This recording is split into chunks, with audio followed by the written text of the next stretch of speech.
Welcome.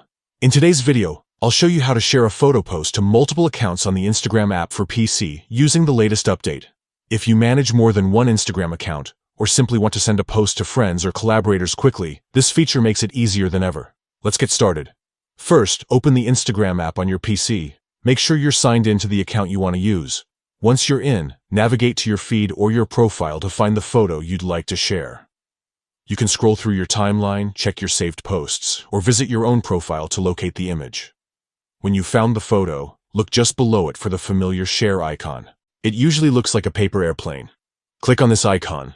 This will open a new window where you can choose who you want to share the post with. Here's where the new update comes in handy. Instead of only being able to share with one person or group at a time, you can now select multiple recipients. You'll see a list of your contacts, including other accounts you manage, friends, and even groups. Click on each account or person you want to send the post to.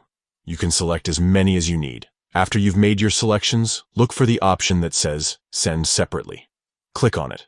This will ensure that each recipient gets the post as a direct message, but they won't see who else received it. It's a great way to keep your sharing private and personalized. And that's it. You've just shared a photo post to multiple accounts or friends at once, all from your PC. This update is perfect for creators, businesses, or anyone who wants to streamline their sharing process. If you found this tutorial helpful, don't forget to like and subscribe for more tips on using Instagram's latest features. Thanks for watching, and I'll see you in the next video.